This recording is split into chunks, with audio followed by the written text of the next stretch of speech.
So Doctor Who Wild Blue Yonder just aired, and my god was it great. Not only was this episode scary, great, emotional, and actually tapped back into Doctor Who's recent history, but it was just good overall. There will be spoilers in this review, so if you haven't watched the episode yet, go and watch the episode and then come back later. The episode is set around there being a mysterious ship at the end of the universe with the TARDIS leaving the Doctor and Donna on this mysterious spaceship. No one is on this spaceship apart from two entities that end up copying the Doctor and Donna's features, but not getting it quite right, which is really disturbing. This episode was actually branded not towards kids, and the BBC put out a statement saying, don't let your kids watch this. Some of the physicalities of this creature were really actually quite scary. Like, it looked scary and it felt scary. It was nice to see a Doctor Who episode lean into like a darker tone. It played on that theme of trust and stuff, which I really like for an episode of Doctor Who. In one of these encounters in particular, the Doctor is somebody who he believes might be Donna or might not be Donna,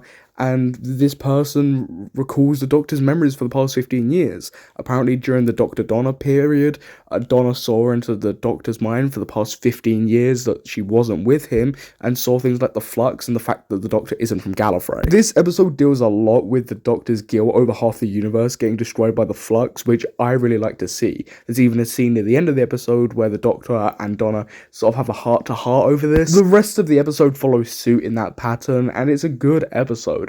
I probably enjoyed it maybe a little bit more than last week's episode. I felt like there was more to get into and it felt way more original. Near the end of the episode, where the Doctor's found out why there are no people on the ship and the fact the ship's a big bomb, the Doctor gets back into the TARDIS because it comes back with somebody who, again, he believes is Donna, but it turns out that she isn't Donna.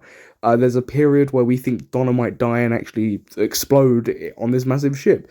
And it's a very good scene. The after effects of this episode remind me quite a bit of Midnight and that sort of episode where the Doctor's sort of sitting there deflated, but this time he's got Donna with him. And to top off this incredible episode, we also saw the return of Bernard Cribbins as Wilf. The Doctor had a really nice heart-to-heart with Wilf, and Bernard Cribbins' acting holds up just incredibly well. It was a really good emotional scene, especially knowing that Bernard Cribbins has unfortunately passed away in recent times.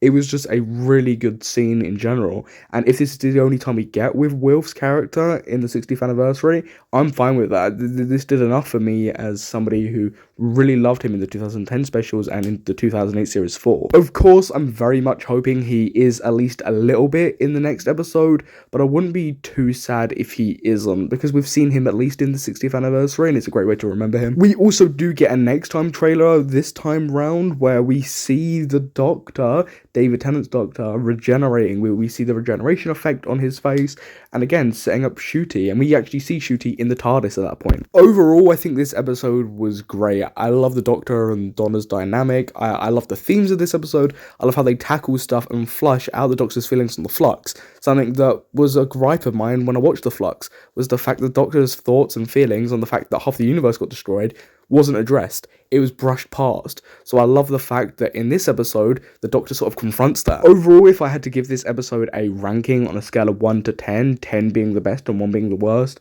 I'd give this episode a solid 8.